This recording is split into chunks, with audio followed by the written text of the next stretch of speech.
when I toured with Mayhem, it was a lot of like, I don't think they knew what to fucking do with it. There was a little bit of like backlash, I guess, from some of the fans, Yeah. but by the end of every set, I think I kind of had them turned around. The metal tours are always like a challenge, but in a good way.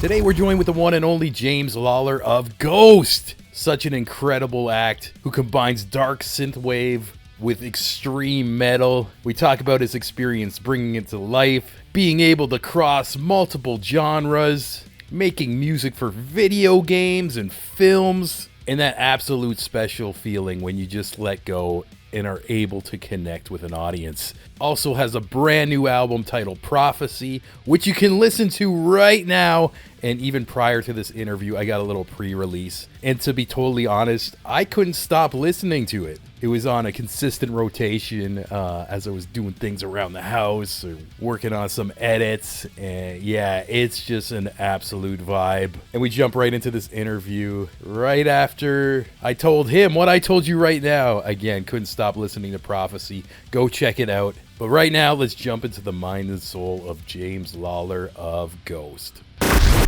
What would you say, like, kind of inspired you to combine like both worlds and genres like that into this melding pot?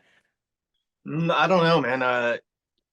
With uh, with Ghost, I guess I've just kind of like I'm like going into other genres to try and like find new pathways for my music because like the synthwave that I guess we're like me and some of the other guys, the other darker guys are branded under is like kind of overdone, and I was getting sick of doing it the same way. You know what I mean? So Hmm. I'm just pulling in genres from like my childhood that I really liked, and it's just kind of happening naturally. Yeah, that's awesome. And like obviously like very 80s influence. I see in the background you have a Halloween poster as well. And Yeah. yeah, it's fucking awesome. And even I feel like just listening to the album too, there's a certain flow to it where it kind of felt like it takes me on a bit of a ride where it kind of just ramps up and then keeps ramping up and getting a little more and more intense. And was that like kind of like an intentional thing to just kind of like drive it that way? No, but I mean, I write my albums pretty much from start to finish. So I definitely like listen to what I'm doing as I'm doing it. So I try to find like a way that the songs flow that keeps things interesting, at least. Yeah, cool, cool. And I kind of like I mentioned, I'm new to your music and I kind of went back in the catalog and I noticed like the previous one was like still had that aggression, but it was like a little like had more singing and stuff like that. And was there like any certain inspiration going into this one or certain things in your life that made you want to make it like extra heavy and everything? I mean, the world sucks right now, so Yeah. plenty to be pissed about. But no, man, honestly, the last two albums I experimented a whole shitload, and there's a lot of people that have been listening to my music for years that were not completely on board with it. So I kind of like paid attention to what people were saying and kind of delved back into some older kind of sounds and stuff like that and combined it with everything else I've been doing. Cool, cool. And would you say when you get into like these heavy, like crazy like grooves and stuff, is there like a certain like cathartic feeling when you're creating it or making it in the studio? Yeah, man. It's almost like as you were explaining, like finding a new band or a new genre or whatever, like that's the best part of being a musician, I suppose, is when you write like a good riff or something, it's like a whole thing, you know what I mean? Like Hmm. you're vibing. So yeah, it's cathartic as fuck, dude. It's like what keeps me sane. Yeah, that's awesome. And yeah, I guess like I've always been like heavy into like metal stuff, and I guess over like the last 10 years I kind of got into like synthwave actually through video games and specifically the Hotline Miami games. And I always loved like the moments where like a lot of those artists would just go like just deep and heavy, and I feel like your music is kind of giving me the best parts of what I want out of that genre, which is like really fucking cool. Right on, man. That's cool. Yeah. I mean, And a lot of the guys off Hotline Miami are friends of mine, and we all kind of started doing this together. So that makes mhm. sense that it kind of intertwines and lines up. Yeah, yeah. And I was even gonna mention too, it's cool that you can like tour with artists like that and also tour with people like on the black metal side or death metal side too. And when you're playing these tunes live, do you notice um different reactions from the crowd depending on which audience you're in front of? Yeah, I mean, when I toured with Mayhem, it was a lot of like, I don't think they knew what to fucking do with it. There was a little bit of like backlash, I guess, from some of the fans, Yeah. but by the end of every set, I think I kind of had them turned around. The metal tours are always like a challenge, but in a good way. I have to win over this band's crowd every night. And a lot of times, if you go see a band that you really like, you're not even checking out who the support is until you're there. So Mhm. I kind of like it because it keeps it interesting. And then as far as like doing like synthwave type tours, I mean that's just easy. People are there to see that. So it's both has its advantages, but the metal tours are like kind of keep me hungry because they're never like really buying it. You know what I mean? Yeah, I can imagine like sometimes you look out and there's guys in the back with their arms crossed, like, I don't know, but I'm sure also at the same time there's other people who are receptive and like being like I wasn't expecting this tonight type of thing, and maybe you made a ton of new fans. And do you ever get people approach you after and just being like, hey, like this is all new to me and I fucking love it type of thing? Yeah, definitely 100%, dude. Especially on the last couple tours, the Mayhem. Well, that was forever ago. The Catatonia tour. Yeah, there's people that like reach out after the tour even, and Mhm. tell me that they enjoyed it and they didn't expect it. That kind of thing. Awesome. And me personally, I haven't seen you play live, but I've seen some cool photos. You wearing the skull mask. I see you got like a guitar player, and like, can you tell me like a little bit like how you present the music live, like and like what you use to create it? Well, right now, or what I'm going to be using this year is I'm using like a Roland SP 404 sampler for like the main backing track unit, and then I have what did I get? The Dreadbox Nymphus is what I'm using for the synth. And then I have like a whole rack of, like PA gear that I run through before it goes to the house and everything. So I mean, used to I use a computer, but using the sampler, I'm able to like like chop tracks up a little bit more, and it's definitely like more of a live experience because I'm busy during this set I'm planning. I'm very busy the whole time. So Yeah, that's cool too. And I got a friend who I forget the name of the instrument, but he like hits like the pads and stuff, and he's like, I could play like one whole track, but he's like, that's so like uninteresting for the audience. So he kind of like does it like makes it complicated and like each button a noise type of thing, and it looks like he's like fucking live drumming. Would you say you do something more like that style or? I'm more like, I strip down parts of the songs that like I'm gonna be playing live. So if there's like a lead part that's not in there, and then there's a lot of weird timings in my tracks because I don't really think about transitioning to live while I'm doing it. So sometimes it's not like a 4 count or even a 6 count. It's like a fucking 13 and a half count or something weird that I did. And so, the guy that plays live with me needs cues and things like that. So I'll chop things up to where I can bring them in with cymbals and things like that. Yeah, that's cool. And it's cool to hear it's just like two of you two because it's such a big fucking sound as well. I'm sure if somebody just listened to the album out of context and be like, "Oh yeah, there's like 8 people in this band," you know? So Yeah. I always like think that's pretty awesome. And I'm sure that's great like if you're just touring around too, it's a little like beyond like all the gear, it's like a little simpler to like people manage, I guess. Yeah, it's definitely easier. I mean, we can get pretty decent hotels because there's not 8 of us, you know what I mean? So uh that part's definitely easier. Yeah, awesome, awesome. And even like seeing the pictures of you live too, I'm seeing like photos of you with like the skull mask. Is there like any type of like symbolism going on of like your presentation? Yeah, so the character that I guess Ghost is Balberith, which is an old world god from Canaan, which is like basically Palestine, which is crazy. But he was like demonized by the Catholic Church, I think, in like the 1600s.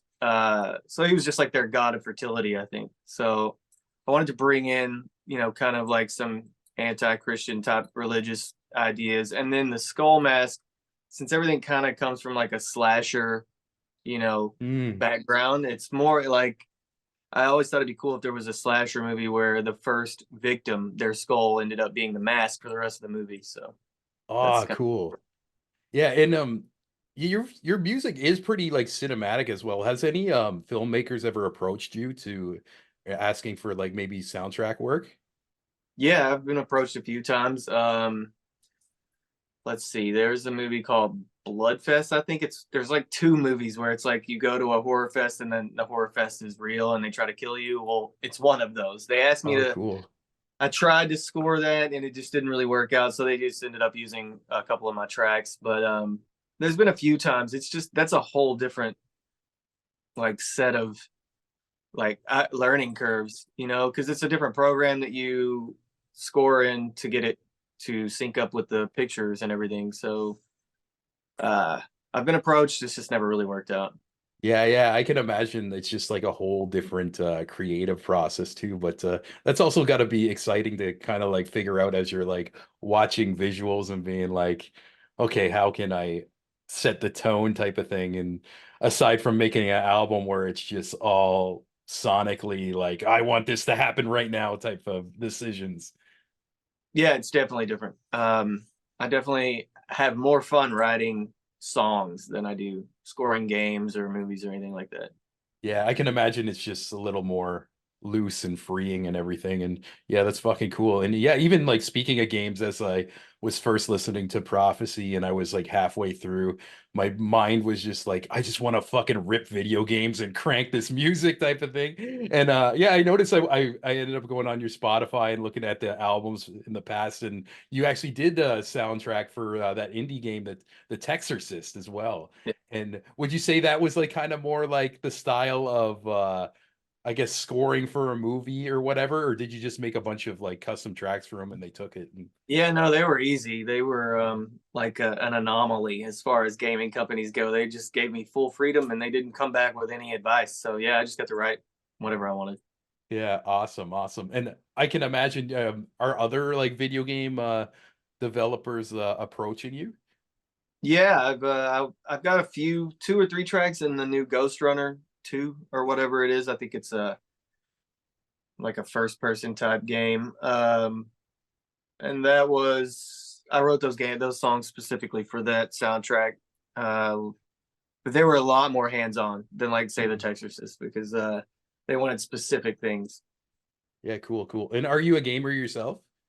Yeah, off and on, dude. Like my PS5 broke like Oh forever shit. ago, and I just Yeah. haven't, gotten a new one or anything. But my youngest kid loves the Nintendo Switch, so we've been playing like both the Zeldas on that. So yeah, off and on, dude. I kind of it's hard to find time nowadays. Yeah, I totally feel that. Like I have like such a love for video games, but I feel like just the way my life's been moving and work and like momentum with this interview series is just again a time thing. And I can imagine too with you putting out an album, having the tour, it's just like maybe you want to play all these games and you're like, oh fuck, there's like not enough time in the day. And if there is like some time, it's like, oh, I should sleep right now type of deal. Yeah, for sure. Yeah, yeah. And just going forward, like are you gonna be touring this album? Because I really want to like check this out live as well. Yeah, there's definitely a European full headline or not. It's a support run coming up in October, and we're working on a full US run. We're gonna try and squeeze it in before then, and maybe South America. So yeah, there should be plenty of touring coming up. Cool, cool. And almost like comparing like recording to playing live. What is the feeling you get taking all these tunes maybe you made like by yourself, like alone, and then being able to bring it to like a crowd of thousands of people and just present them? Like, I feel like very few people in life have those experience in like I just kind of want to know like maybe what's the energy like that's coming back at you, or how does it make you feel? It's intense, man. It's always like, like 4 or 5 minutes before the show. It's like, I don't know if I want to do this kind Oh of thing. yeah. So yeah, I mean, some people get super nervous too. Like my bass player, he gets incredibly nervous, and he's played, he's in like 5 bands. He's played countless shows. So but it's also kind of what drives you to do it, is like you can never conquer it. You know what I mean? It's Mhm. not ever comfortable. So it's that's kind of what just drives me to keep touring, because it's not the easiest thing to do. And it's cool. Like I hear this from so many different performers. Like outside of these interviews, I'm a videographer and I work for like a battle rap league and like different comedians as well too. And they told me like the same thing as you. It's where right before it starts, sometimes they have this feeling like I don't want to do this. I want to run away. And then maybe they'll say their first line and they're just like, oh, it's like a big like breath of fresh air. And it's just like, oh, I remember why I'm doing this. And almost like get into like a flow state where I've been told they black out and almost don't even remember the performance. Does that like ever happen to you at like high energy shows? Yeah, that's also another like amazing thing about it, is it's the only time that I'm not thinking about anything else. So Mm, it is just like pure in the moment, you know, um, fun, I guess. yeah. That's a beautiful thing. And like I think it's always so cool when somebody can find that in life, whether it's just their art or their job or like a certain hobby. It's I feel like that's what this shit's all about. And also I feel like those vibes are infectious too, putting those out there too. People coming to those shows also probably need a release, and that's their moment to just kind of forget the bullshit and just get lost in these tracks for the hours they're there. And just you see it when people like leave these shows, especially like metal shows. I notice it's all smiles after. It's just like, Yeah. oh yeah, like like I just got all this bullshit from workout from the week. And like it's the best reset. So I always like feel like you guys are just like in a way like these shamans of like this intense type of meditation release, you know? Yeah, I mean, for lack of a better way of putting it, yeah. I mean, that's what I use it for, you know what I mean? Ultimate release, just to get out of your head for a minute and out of everything that's always going on. Yeah, fuck yeah. And I guess as like a final question, if there's any like maybe aspiring musicians who have this crazy unique idea and they want to like push it forward to the next level, would you have any like advice for them? Yeah, just I mean, work on it as much as possible. When everybody else is out on a Saturday night, you should be at home figuring out how to mix. And just put it out everywhere you can.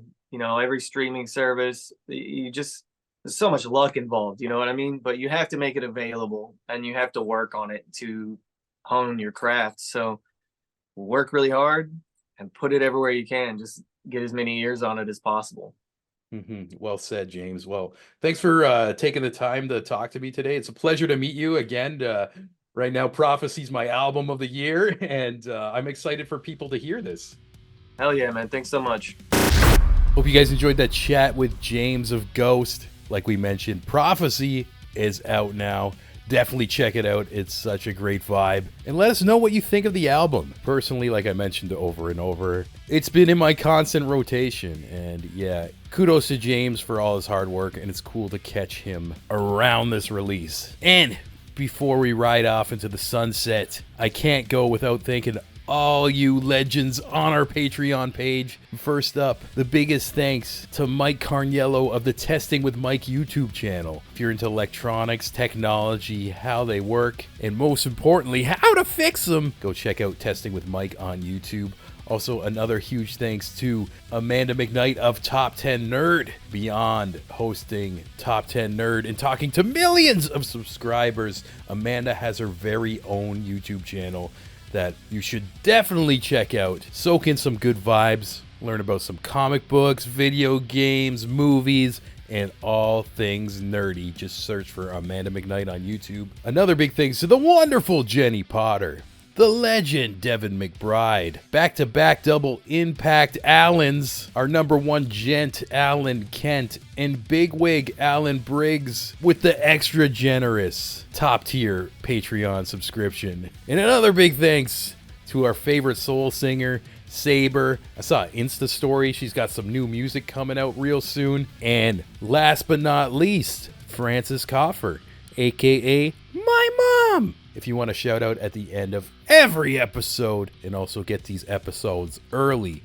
raw, and uncut right when I'm done the Zoom call, I just post them. You can go to patreon.com/thecreativeimbalance. And beyond having my thanks, you can just go to bed at night and sleep soundly, knowing you're a badass motherfucker who supports raw, uncut, independent media. And nobody can take that away from you. You hear me? With that being said, like always, we got a lot of interviews coming around the corner. I feel a little bit behind. I got a bunch recorded that I need to send out, package them together. Last weekend, we were at Comic-Con, keeping extra busy. And the biggest thanks to the Canadian Podcast Awards for having me at their booth and letting me promote the Creative Imbalance podcast. That was so fun. Met a lot of new people. If you're a new one listening to this episode, hello! It was nice to meet you. And we'll catch you again next time. Cheer!